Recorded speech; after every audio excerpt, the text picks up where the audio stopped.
Welcome to Satsang.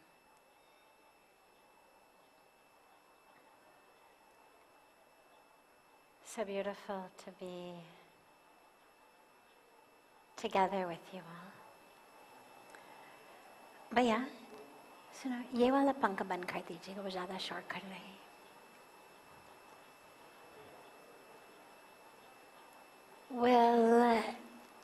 We'll start, as always, with one of the questions that comes in from our...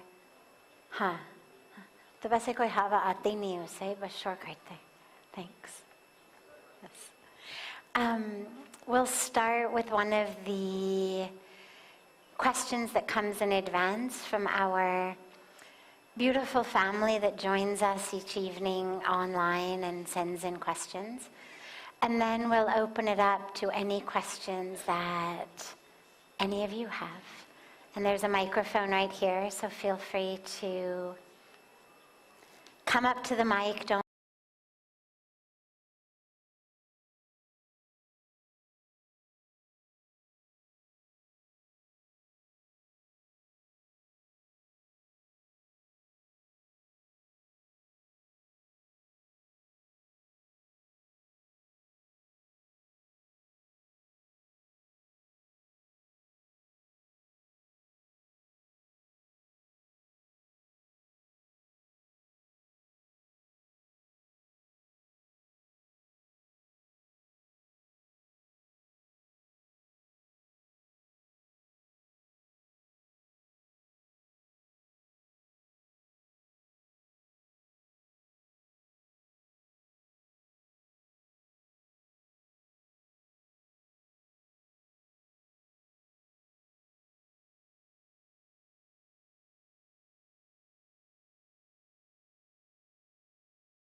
balanced. We want to be able to see the truth more. I mean, you may have some other objectives.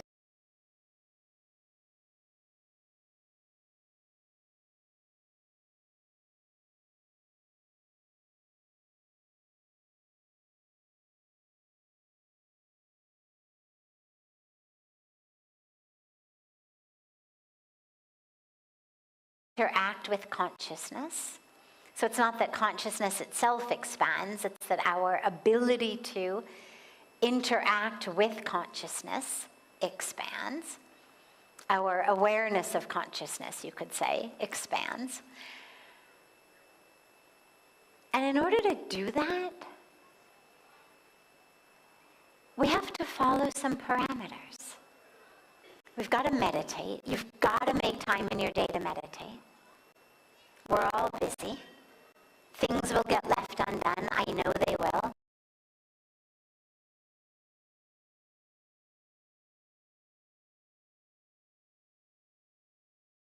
Of human birth. Not meditating does not mean you're going to finish the items on your to-do list. But that's the game that the mind plays that says, oh my God, I don't have time to meditate because see, I've got these things to do.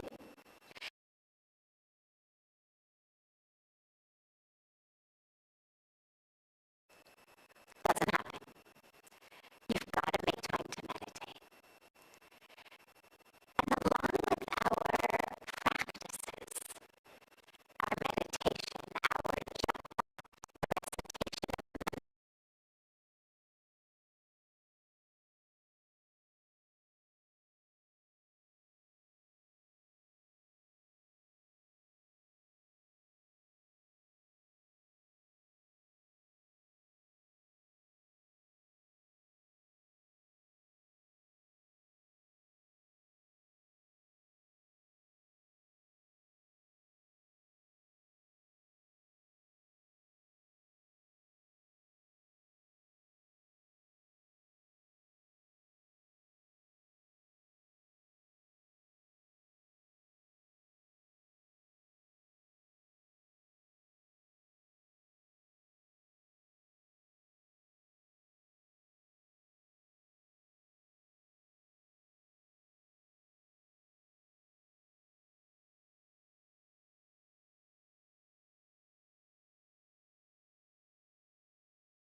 eating bad food is going to mess up your physical health.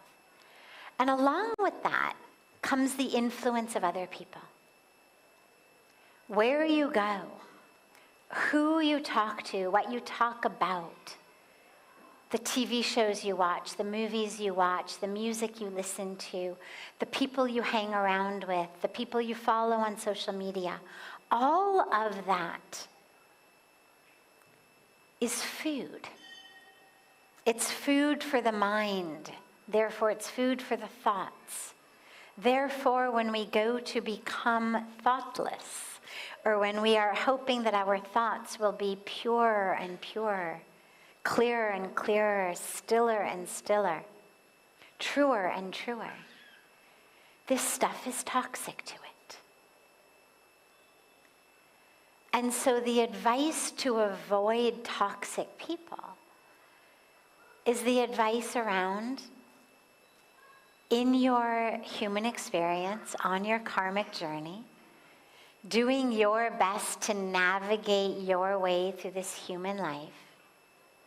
Yeah, as few toxic influences as you can have, the better you are. From your food to your friends. Everything that you take in is impacting you. As it is, the mind is a monkey, right? you sit down to meditate, the mind's going to think of so many things.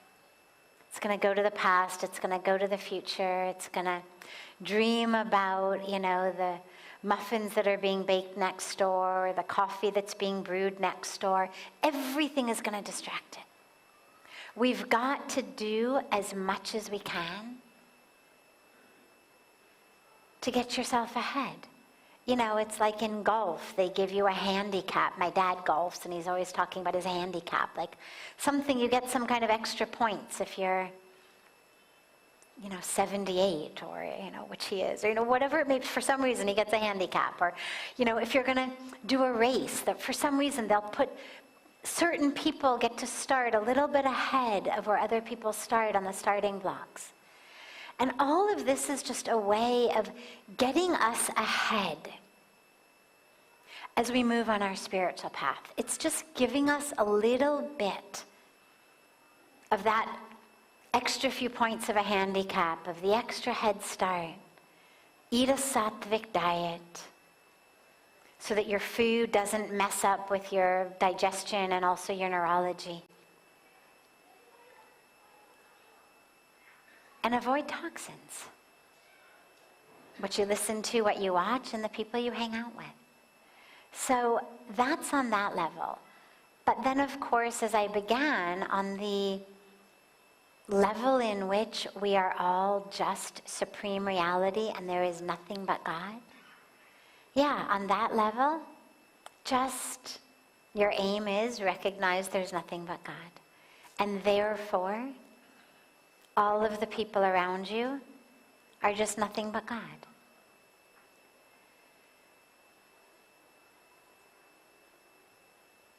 When you're avoiding things, it's important to realize that you're not doing them because those things are bad.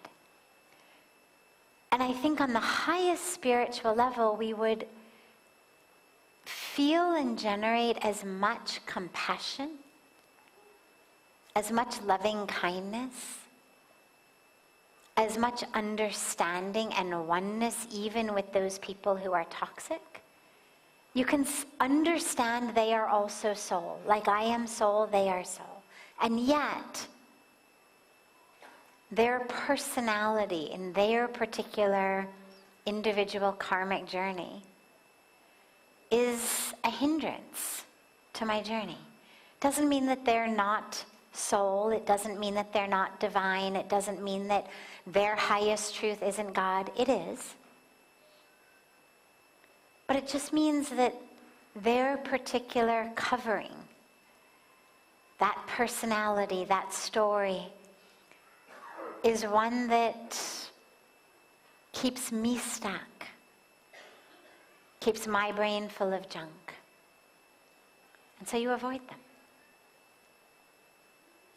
And then in your meditation, you go deeper and deeper and deeper, and you're able to recognize them as divine soul. And then as you stand up and you move through your world, you avoid them. And in your meditation, you recognize them and you see them. And on the street or in the office or in the community, wherever it is, you avoid them. Not meanly, not rudely, not like they walk this way and you just turn around and make a face and walk in the other direction. That just generates more negativity. But you get out of that energetic field as much as you can to give yourself the very best head start that you can on your spiritual path. Yeah, good question. Other questions that anyone here has? Yeah, Jimmy. And then we'll take yours in front.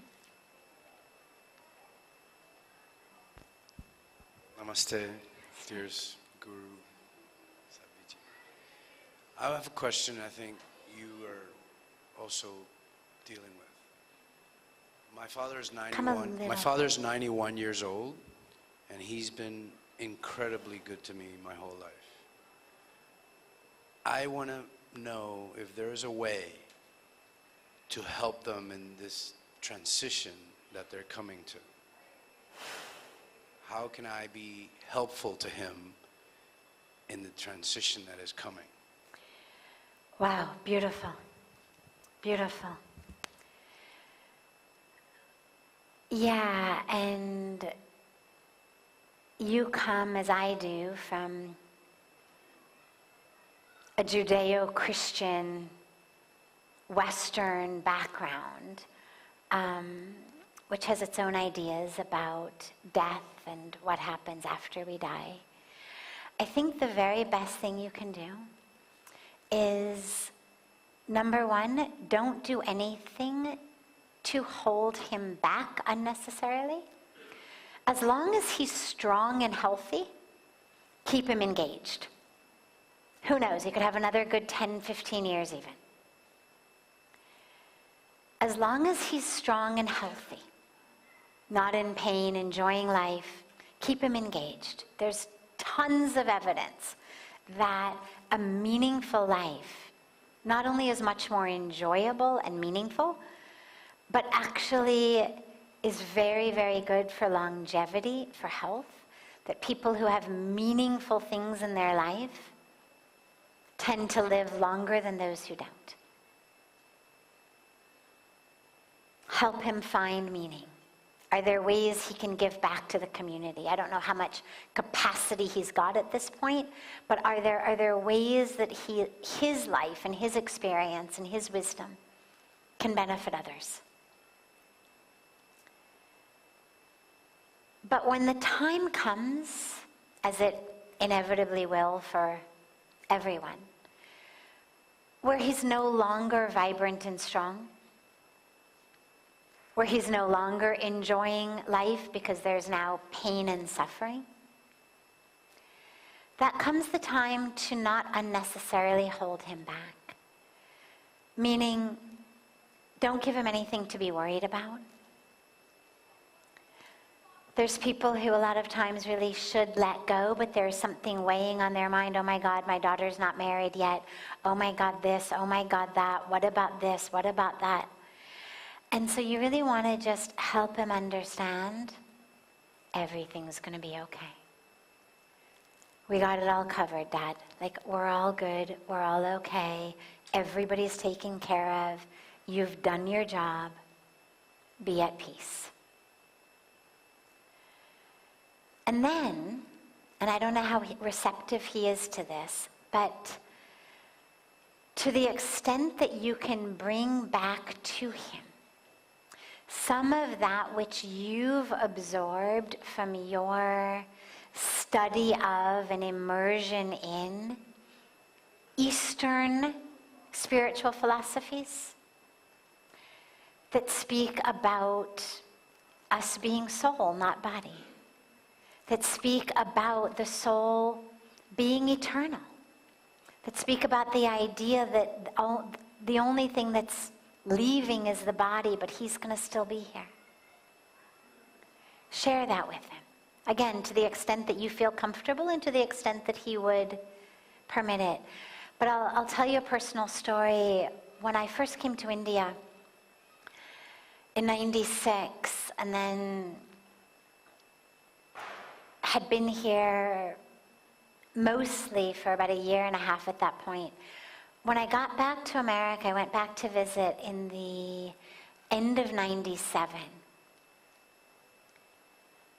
I had met my parents in London, and then we flew back together to Los Angeles. I was going to spend a couple weeks there, and I had put everything in storage. I had taken a year storage, and had stuck everything in storage, and finally I realized, all right, I'm living in India, no use paying for this stupid storage. So I had planned I would go and spend a couple of weeks and empty my storage and kind of really officially move myself to India.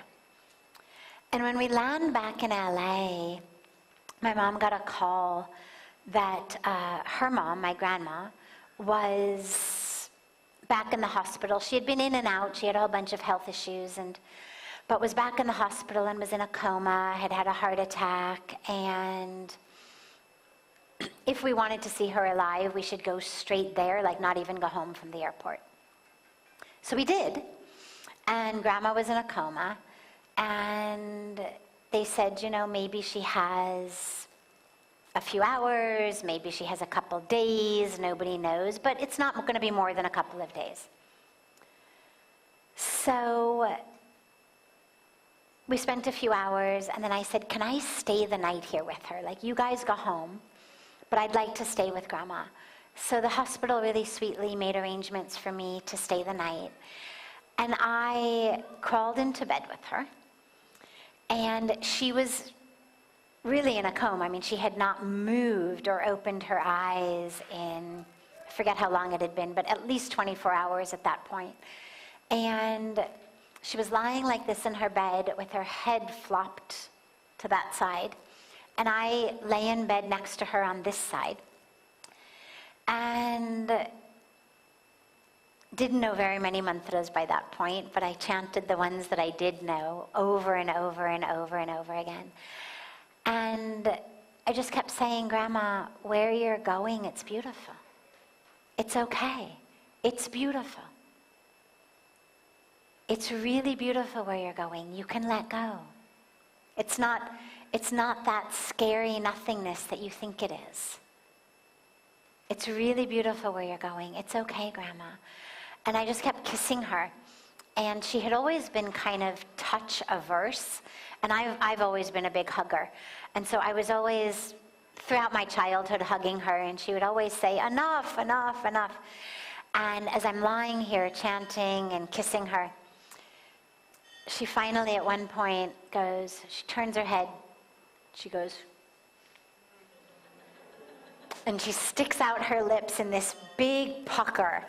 And I gave her a kiss, and then she flopped her head back over and didn't move again until she died the next day. But I really think on a very deep level that she was waiting for me in a way, not because she loved me more than anybody else, not on a sentimental level, but because I was the only one in the family who could actually help her understand that it was okay to let go. Because I come from a family in which you don't let go. Like you have a death grip on life, and my grandmother certainly had one. And the idea of letting go on any level was terrifying to her. And I think she really needed someone to tell her it was okay.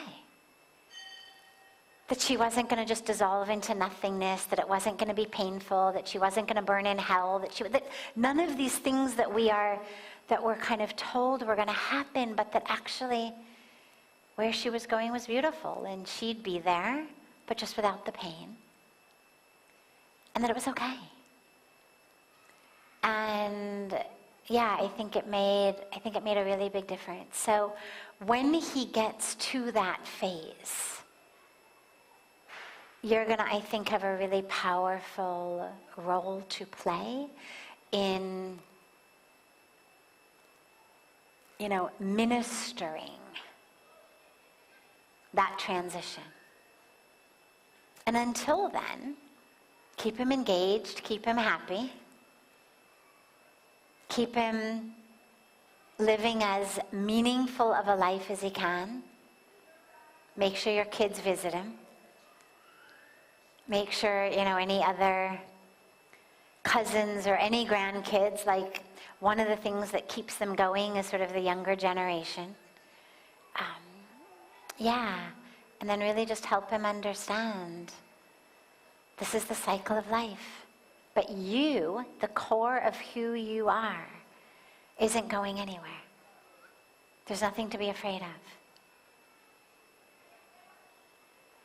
One of my favorite teachings is by a beautiful, beautiful teacher named Ram Dass, who was a disciple of Neem Karoli Baba, who lived right here in Rishikesh.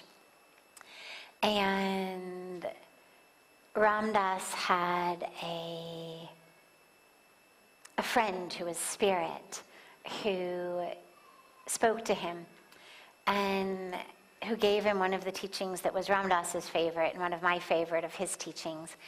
Ram Dass had asked him, tell me something about death. Like, What do you have to say about death?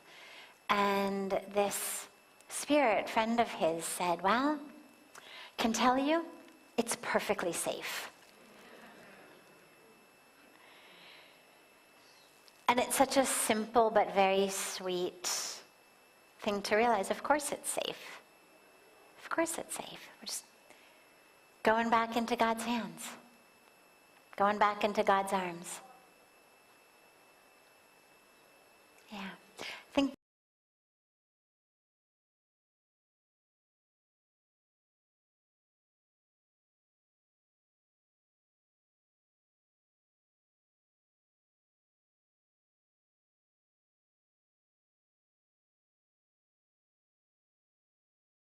the story, what we do, where we go, what we look like, all of that is what we identify as. And so death feels like literally the end of us. If before you die, you can get to know that of you which doesn't die, it's not going to be so scary. It's like if you had to go on a long trip and you were traveling with someone. You'd want to know that person before you went on the trip. And certainly if you did know that person, it would make the trip a lot less scary. You'd be a lot more excited, a lot more ready, a lot less nervous to go on that trip with someone you do know than with someone you don't know. I mean, imagine being sent off on a trip with a total stranger versus going off on a trip with a friend or a loved one. Right? It's like night and day difference. And so, to the extent that you can help him come to know that of him which is not dying, and introduce him to soul, spirit, divinity, as, hey, this is your travel companion. This is the one who will be there when nothing else is there.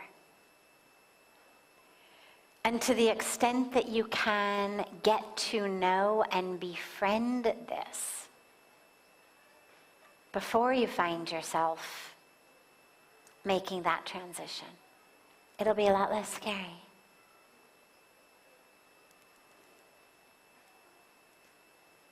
Yeah. Yes.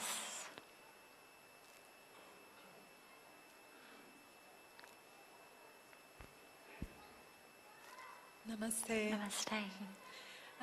You just mentioned the teachings behind Namaste. I would love to hear about the teachings behind Arti. At home, we work with water conservation, and it would be lovely to take some teachings to improve our way of. Beautiful.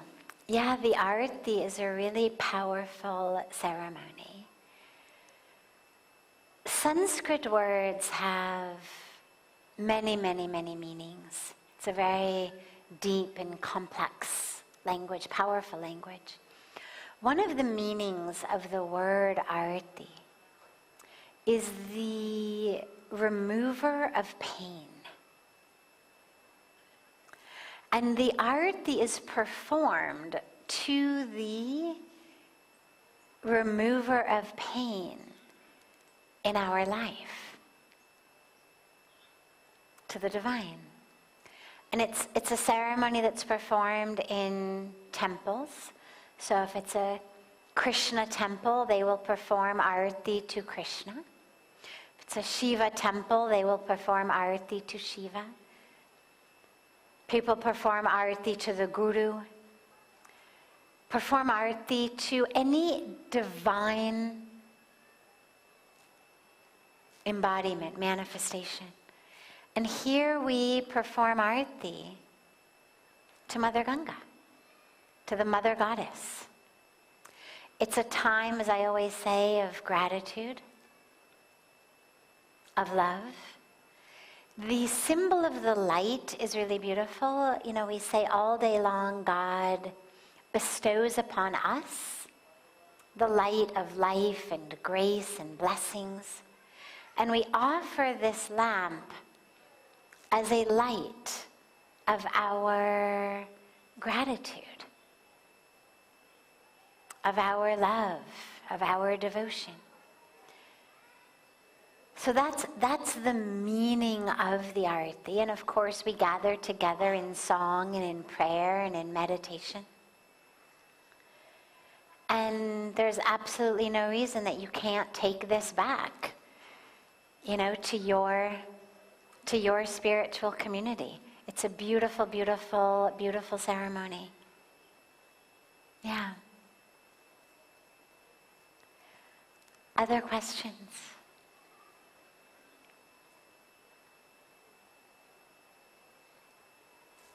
Ah, yes, of course, please come. Sorry, the pillar had blocked my view.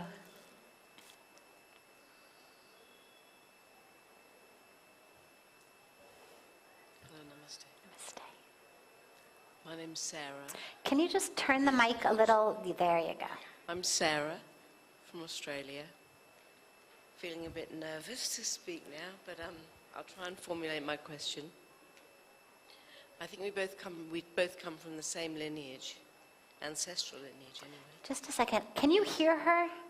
Yeah, Bit you're not louder. speaking. I think you have to just like Is that better? much better. Okay. Thank you. We both come from the same ancestral Oh, it went no? away. It went away. Maybe someone could help her with the mic. Yeah, thanks. Closer. Is that better? I won't touch it. How about? Perfect. I just want to make sure everyone can hear you. Okay. Yes. Everyone hear me? Perfect. So I wanted to say that we're both from the same ancestral lineage. And I'm really struggling not to feel deep shame with what is going on at the moment in the name of the Jewish religion, in the name of, since October the 7th, and to find God in the leaders in Israel. I'm just wondering if you want to speak about that at all or offer any guidance. Yeah. So, as you can imagine, I have a lot of thoughts on that which is happening in the Middle East, that which is happening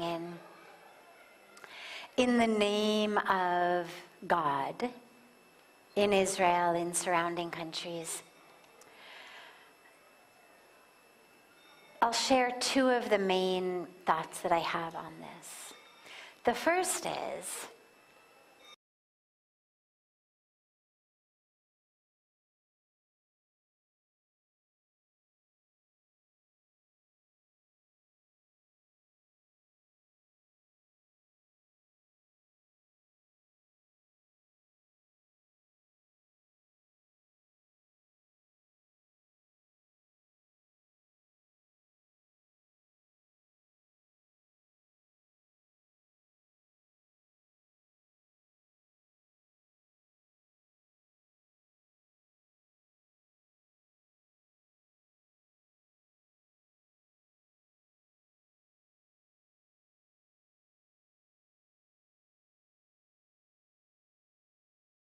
worships.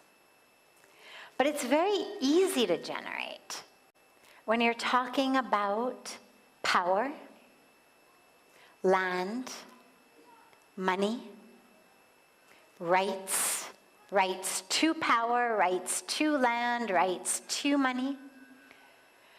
And what happens all too frequently is God essentially gets co-opted into being a tool of war. People who want people to go to war for them use God's name.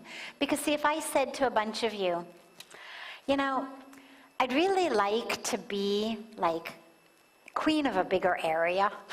Like, I'd like to have more power. I'd like to have more subjects. I'd like to have more oil, water, other kinds of resources in my hand that were powerful. Do you think you could go out and like give up your life so I could have that? Now, you may like me, you may even love me, you may respect me, you're all here, but I would be shocked beyond belief if any of you would even consider the idea of going out to fight so I could be queen of a bigger piece of land.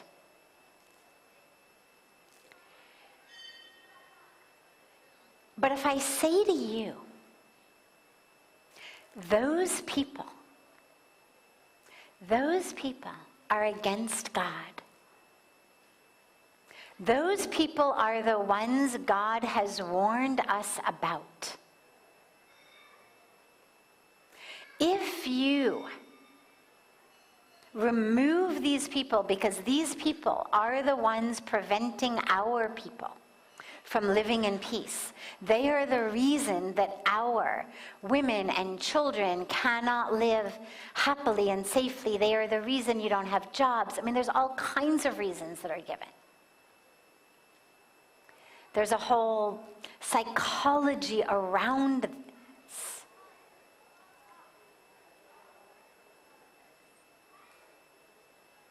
If you can convince people of that, then you get them to go out and fight.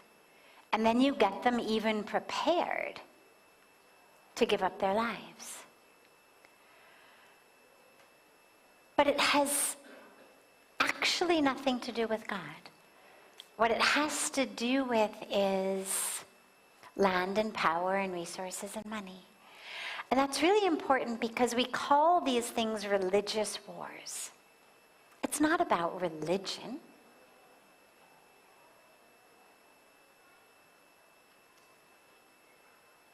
It's about all the rest. It's about the idea that those people, and this goes on both sides, not just in the Middle East today, but any war you're going to pick, they're going to say that the other one is the reason that we live in terror. They are the reason that we do not have X, Y, and Z. They are the ones who are terrorists. They are the ones.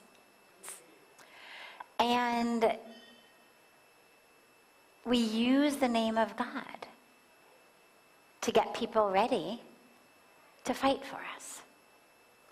But to me, it's always really clear that it's not about God. So that's the first piece. The second piece that I've spoken about before is that this is just the latest symptom in a global pandemic of separation and of us looking for more and more ways to separate, to see other, to be polarized, to get into smaller and smaller and smaller groups. And of course, when things like this happen, they give the rest of us then an excuse to polarize ourselves. Oh, which side do you support? Who do you think are the terrorists here? And then not only are they othering and polarized and separated and fighting, but it creates yet another excuse for the rest of us to jump into camps. And if you look at the last, if you just even take the last decade, or even not even, take the last 5-6 years, every month is yet another thing that we are using to create thicker and thicker walls around us. And whether it's around COVID, to vaccinate, not to vaccinate, who started it, how did it start, is it a conspiracy, is it this?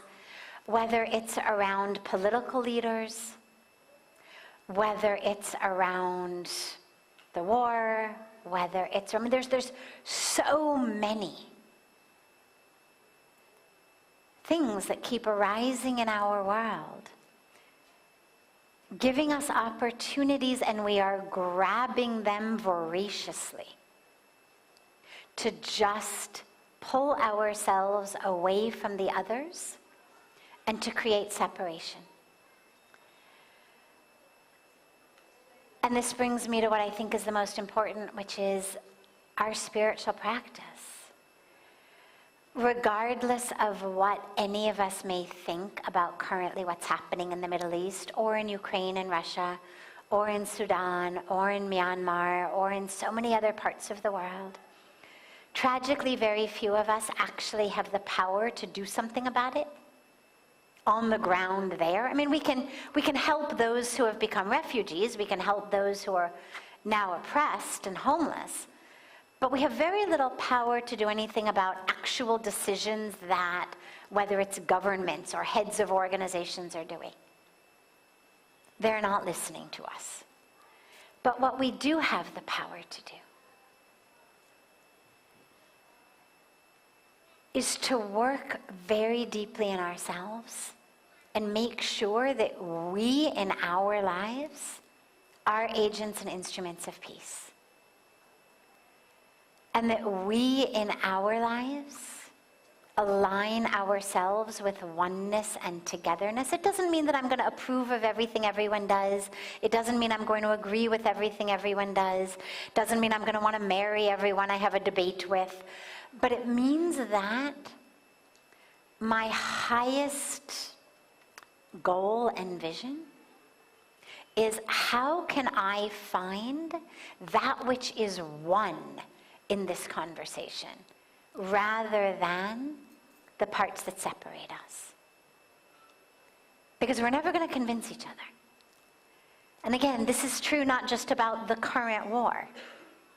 I never saw anybody change their opinion around vaccinations. I've never seen anybody change their opinion around a political party because someone else has tried to convince them.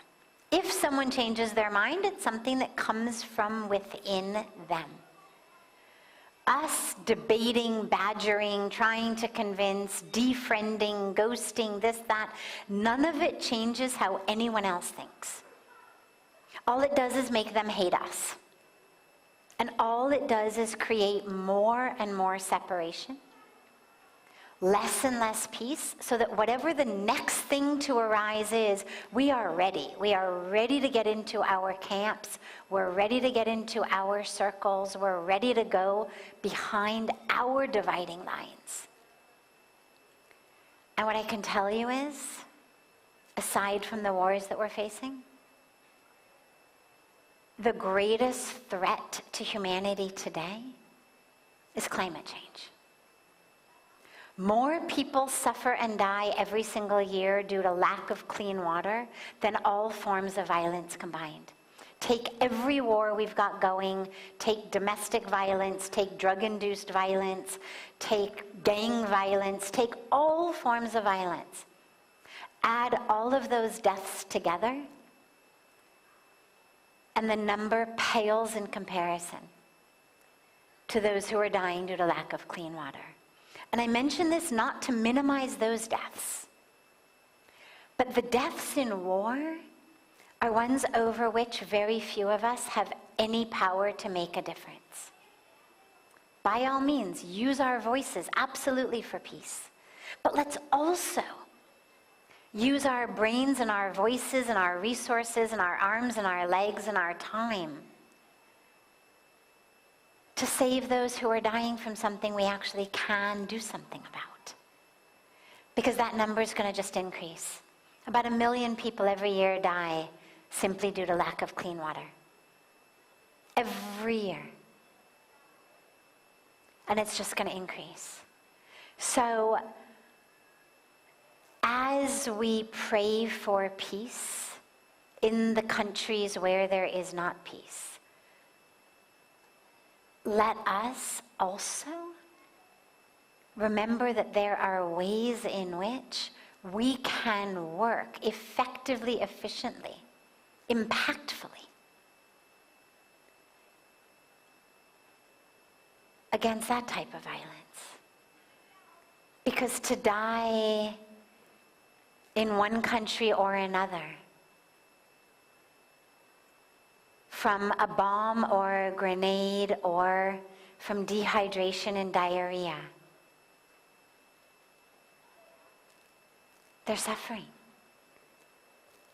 The mother of a child who dies of diarrhea is suffering no less than the mother of a child who died by a bomb.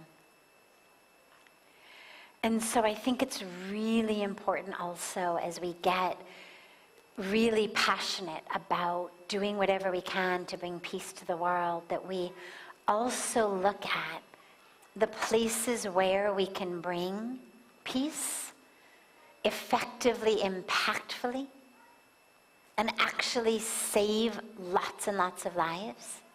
And of course, continue, as I said, continue to use our voices, continue to do whatever we can in all of those places, but not to get stuck in thinking that that is our only opportunity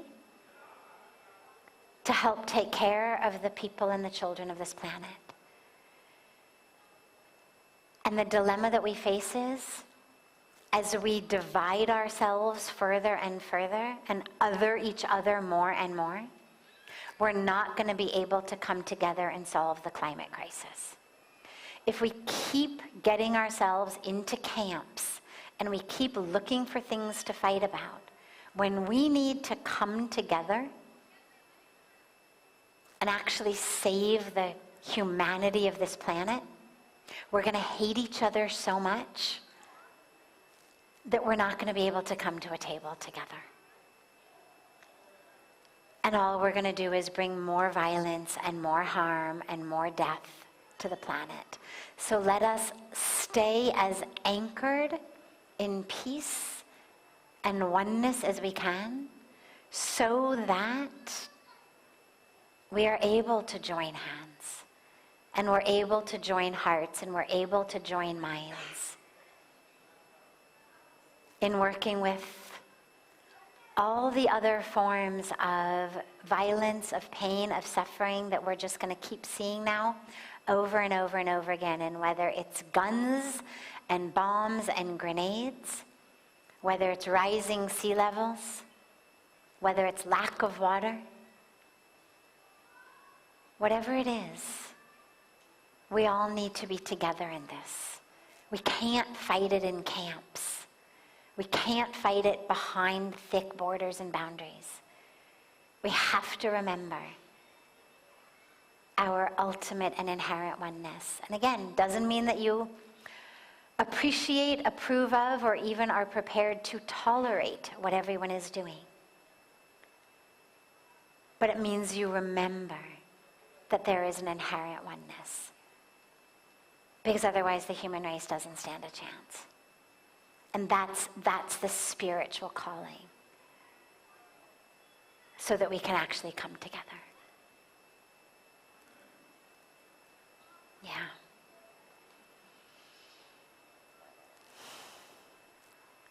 So a bit of a heavy place to end, but I think it's an important call to action. Inner action and outer action.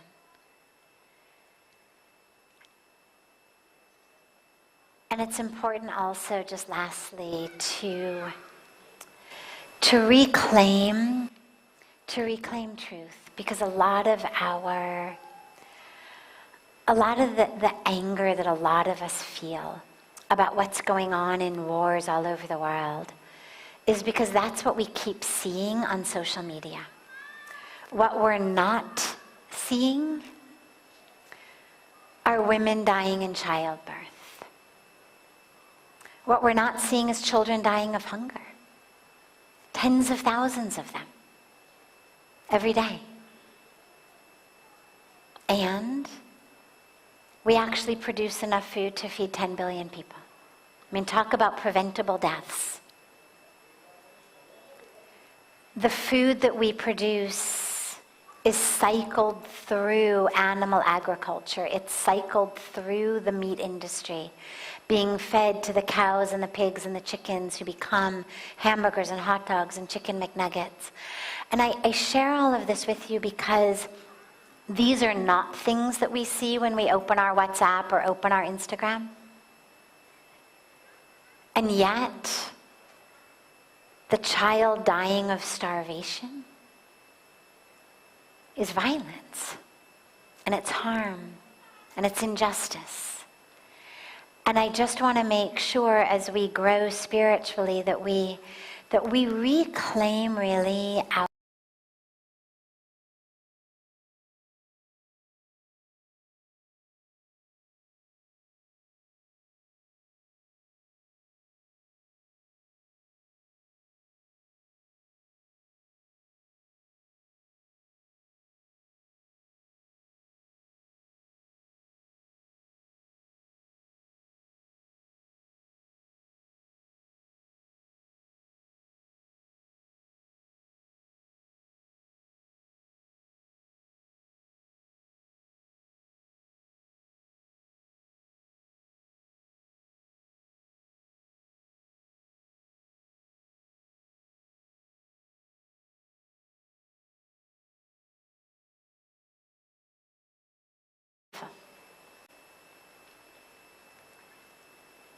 and we're losing also so many unspeakably, well, the children themselves are not unspeakably awful, so many beautiful children in unspeakably awful ways. And just as we open our hearts and our minds and our lives to those suffering in war, we also need to open our hearts and our minds and our lives to those suffering in ways that our lives and our choices and our decisions are actually propagating. None of us here is responsible in any way for what's going on in the Middle East. But we are responsible for a lot of the hunger deaths, for a lot of the lack of water deaths.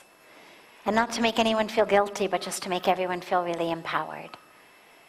Because we can make a lot of different decisions and save a lot of lives. So, a lot to think about. And I hope that you have a very beautiful, very deep, very anchored, very grounded, very clear rest of your evening. I look so forward to seeing you all again in Satsang tomorrow. And so